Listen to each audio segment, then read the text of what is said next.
Bonjour à vous, Jordan Bardella. Bonjour. Merci d'être avec nous. Des transferts de patients par centaines, voilà ce qu'a indiqué Olivier Véran hier pour soulager la pression sur les hôpitaux en Île-de-France et notamment sur les services de réanimation et tout faire donc pour éviter le scénario d'un reconfinement dans cette région capitale, dans la région Île-de-France à laquelle vous vous présentez pour les élections régionales en juin prochain. Est-ce que vous approuvez cette décision ?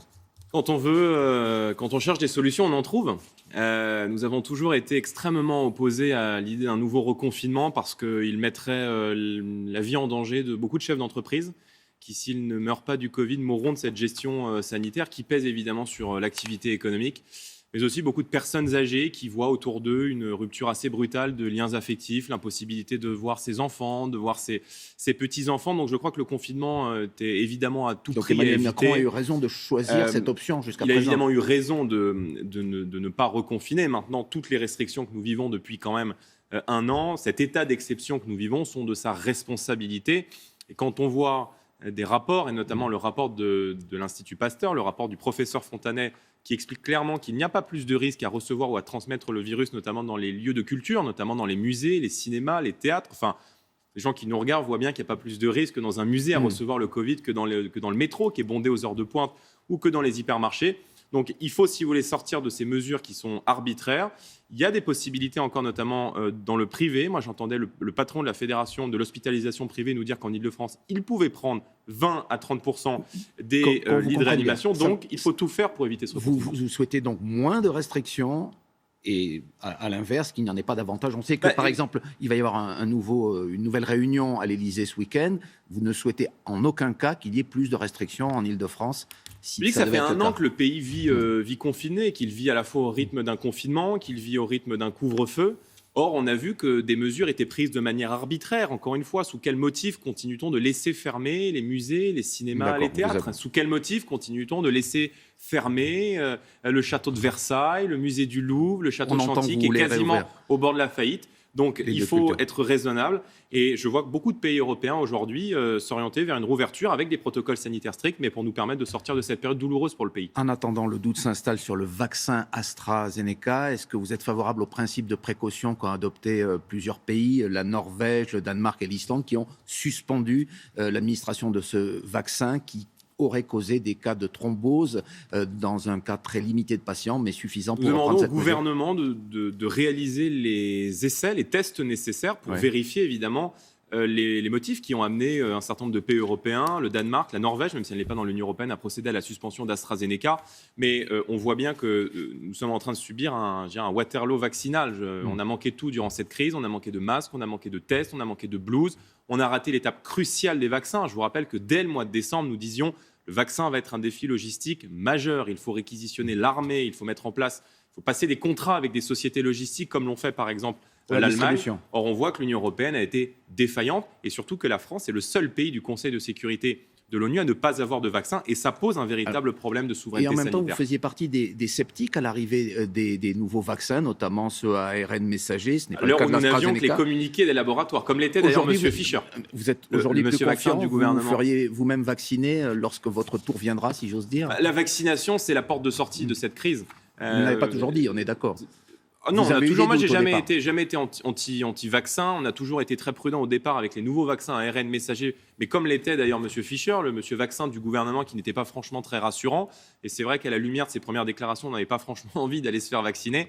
Mais c'est évidemment une porte de sortie majeure. Si j'ai l'occasion de me faire vacciner, ce qui manifestement ne sera pas pour demain, à cause des lenteurs de la Commission européenne dans la commande, évidemment que je le ferai. Et que c'est aujourd'hui une porte de sortie majeur et que plus on prend du retard à vacciner, plus on prend du retard à la reprise économique, à la sortie du confinement. Un pays comme Israël qui a vacciné massivement a pu rouvrir ses restaurants et ses grandes surfaces. Un autre sujet, Jordan Bardella, la violence grandissante chez une partie des adolescents. Les deux collégiens du Val d'Oise qui ont été mis en examen pour l'assassinat de leur camarade Alisha, qui avait 14 ans, ont été écroués. Ils risquent 20 ans de réclusion. Quelle solution, en tant que candidat à la présidence de la région Île-de-France, vous préconiseriez pour endiguer ce phénomène de bande et de violence qui touche une partie des adolescents ? Je crois que ça va bien au-delà de la question de la région Île-de-France, même si 80% par exemple des affrontements entre bandes ont lieu dans cette région.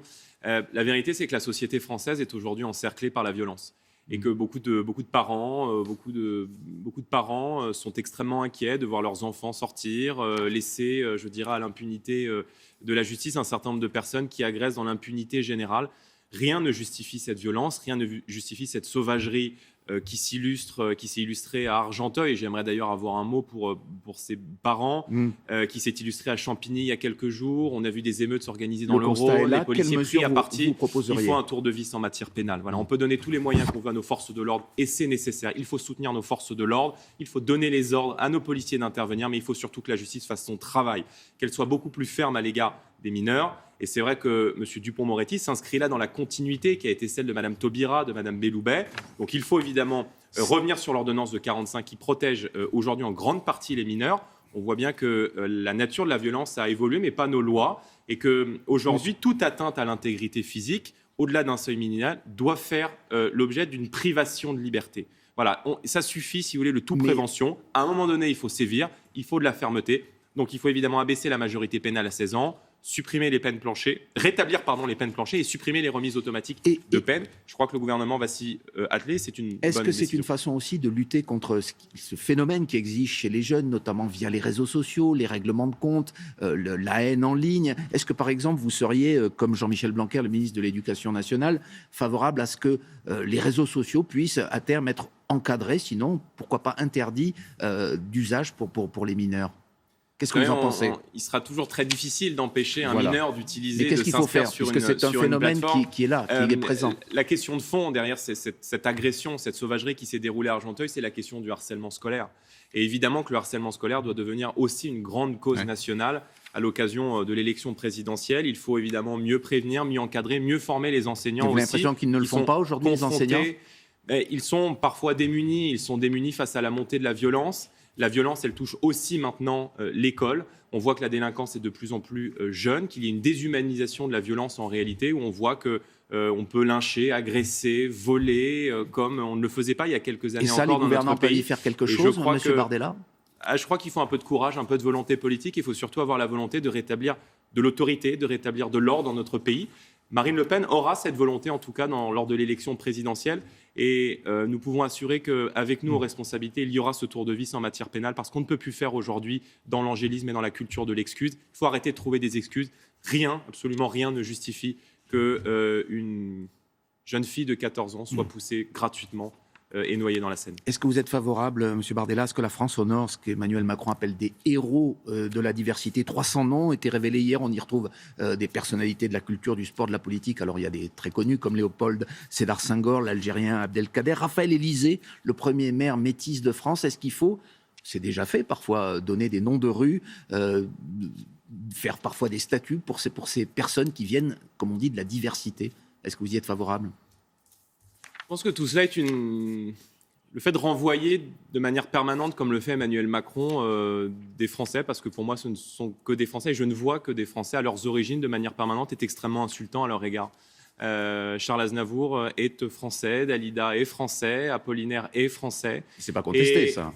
Non, mais vous voyez, cette lecture, qui est plus une lecture d'ailleurs d'extrême gauche, une lecture républicaine qui consiste à ramener les gens en permanence à leurs origines, à expliquer que, somme toute, des Blancs devraient avoir leur héros, leur statut, des gens de couleur noire devraient avoir leur héros, leur statut. Tout cela alimente un climat de tension dans notre pays. Et c'est vrai qu'Emmanuel Macron a une vision extrêmement communautariste de la société française. Il a renoncé à l'assimilation républicaine. Ça ne vient pas combler aussi des frustrations qui existent chez une partie de la population? Non, je crois qu'elles sont alimentées, ces frustrations, dans un but électoral. Oui, nous ne regardons que la nationalité française, nous ne regardons rien d'autre. Et c'est vrai que le fait de regarder en permanence la religion, l'origine, comme le fait Emmanuel Macron, est extrêmement insultant d'abord à l'égard de gens qui ont aussi fait la fierté culturelle, la richesse culturelle de notre pays. Merci beaucoup, Jordan Bardella. Et c'est la suite de Télématin avec vous, Laurent.